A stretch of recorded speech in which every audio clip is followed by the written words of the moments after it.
ಮನೆ ಕೆಲಸದವನೇ ಮಹಿಳೆ ಹಾಗೂ ಆಕೆಯ ಮಗನ ಕತ್ತು ಸೀಳಿ ಹತ್ಯೆ ಮಾಡಿರುವ ಘಟನೆ ದೆಹಲಿಯ ಲಜಪತ್ ನಗರದಲ್ಲಿ ನಡೆದಿದೆ. ಕೆಲಸದವನಿಗೆ ರುಚಿಕಾ ಸೇವಾನಿ ಗದರಿಸಿದ್ರಿಂದ ಕೋಪಗೊಂಡು ಇಬ್ಬರ ಕತ್ತು ಸೀಳಿ ಪರಾರಿಯಾಗಿದ್ದಾನೆ. ಬುಧವಾರ ರಾತ್ರಿ 9:30 ಸುಮಾರಿಗೆ ರುಚಿಕಾ ಅವರ ಪತಿ ಕುಲ್ದೀಪ್ ಕೆಲಸದಿಂದ ಹಿಂದಿರುಗುವಾಗ ಬಾಗಿಲು ಲಾಕ್ ಆಗಿತ್ತು. ಪತ್ನಿ ಹಾಗೂ ಮಗನಿಗೆ ಕರೆ ಮಾಡಿದ್ದಾರೆ. ಆದರೆ ಆ ಕಡೆಯಿಂದ ಯಾವುದೇ ಪ್ರತಿಕ್ರಿಯೆಯೂ ಬರಲಿಲ್ಲ. ಕುಲ್ದೀಪ್ ಸೇವಾನಿ ಗೇಟ್ ಬಳಿ ಮತ್ತು ಮೆಟ್ಟಿಲುಗಳ ಮೇಲೆ ರಕ್ತದ ಕಲೆಗಳನ್ನು ಸಹ ನೋಡಿ ಗಾಬರಿಗೊಂಡು ಕೂಡಲೇ ಪೊಲೀಸರಿಗೆ ವಿಚಾರ ತಿಳಿಸಿದ್ದಾರೆ. ಪೊಲೀಸರು ಬಂದು ಬಾಗಿಲು ಒಡೆದು ನೋಡಿದಾಗ ಆಘಾತಕಾರಿ ದೃಶ್ಯ ಕಂಡುಬಂದಿದೆ.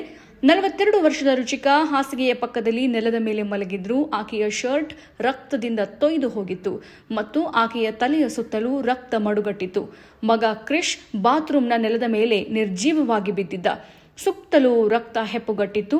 ರುಚಿಕಾ ಸೇವಾನಿ ತಮ್ಮ ಪತಿಯೊಂದಿಗೆ ಲಜಪತ್ ನಗರ ಮಾರುಕಟ್ಟೆಯಲ್ಲಿ ಬಟ್ಟೆ ಅಂಗಡಿ ನಡೆಸ್ತಾ ಇದ್ರು. ಇನ್ನಷ್ಟು ಹೆಚ್ಚಿನ ಮಾಹಿತಿಗಾಗಿ ಫಾಲೋ ಮಾಡಿ ಬ್ರಿಗೇಡ್ ನ್ಯೂಸ್ ಕನ್ನಡ.